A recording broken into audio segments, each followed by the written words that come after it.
लड़कियां मुद्रा में खड़ी। अमीर महिला की जांच चुनी गई लड़की बेटे से शादी कर वास्तविक अमीर पत्नी बनेगी।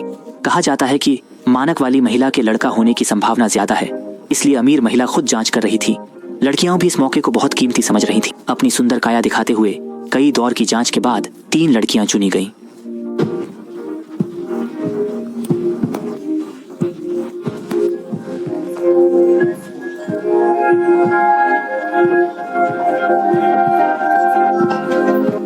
इतने सुंदर आदमी से बच्चा पाकर अमीर पत्नी बनने की सोचकर लड़कियां बहुत पर अमीर महिला ने जल्द ही उन्हें सच्चाई बताई।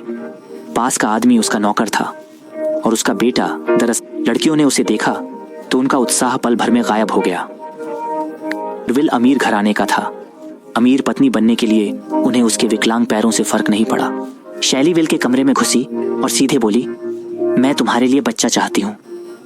पर ऐसी लालची औरतें देख चुके विल ने पूछा, क्या तुम बच्चे का डायपर बदलने को तैयार हो?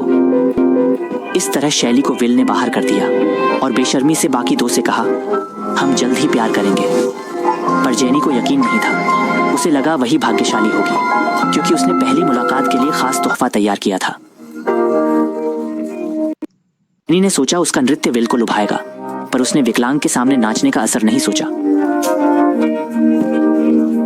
विल ने उसे रोका और कहा कि वो मां की इच्छा पूरी नहीं कर सकती क्योंकि वो बांझ है। जेनी ने पूछा, अगर ऐसा है तो तुम्हारी मां ने ऐसी मांग क्यों की? विल ने बताया कि उसकी मां को इस बात का इसी तरह जेनी को विल ने बेरहमी से बाहर निकाला, पर वह भी इस मौके को छोड़ना नहीं चाहती थी। आखिरी लड़की मैरी अलग लग रही थी। वह अंदर जाने के लिए नहीं लड़ी, बल्कि अमीर महिला के इशारे पर खड़ी हुई। देखना चाहता था कि वह क्या लाई है।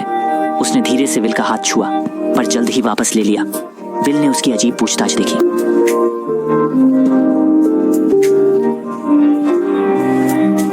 विल समझ नहीं पाया कि अगर ऐसा था तो वह मां। पता चला कि उसके पास कोई विकल्प नहीं था। उसकी कानूनी पहचान जल्दी शादी करना ही देश में रहने का एकमात्र तरीका था, पर वह बच्चे के लिए मानसिक रूप से तैयार। वह अमीर महिला के कुछ $100 के इनाम के लिए भी आई थी। विल ने इस लड़की की सराहना की। वह ईमानदार थी। उसने कहा कि वह उसे कुछ भी करने के लिए मजबूर नहीं करेगी। मैरी को नहीं पता था कि उसका भाग्य बदलने वाला है। विल के कमरे से निकलकर वह पहली 2 लड़कियों की तरह बातें नहीं कर रही थी, बल्कि चुपचाप खड़ी। अमीर महिला ने घोषणा की कि जो 9 महीने में गर्भवती होगी। समय बीता, 9 महीने गुजर गए। सैली और जेनी का पेट बढ़ गया, लेकिन मैरी में गर्भावस्था के कोई लक्षण नहीं थे। फिर भी अमीर महिला का अगला कदम उन्हें निकल जाओ। जेनी का झूठ पकड़ा गया, लेकिन सैली सच में गर्भवती थी, पर उसके पेट में बच्चा बेटे का नहीं था। पता चला कि वह सैली और नौकर के संबंध से पहले ही अवगत थी। मेरे घर से निकल जाओ, तुम मेरे बेटे के लायक। तुम्हें भी निकाल दिया गया है। अब सिर्फ मैरी बची थी। वह जानती थी कि उसे जाने की कोई उम्मीद नहीं है, लेकिन विल ने उसे रोक लिया। दरअसल उसकी मां हमेशा से जानती थी कि वह बांझ है। वह कार दुर्घटना बहुत भयानक थी।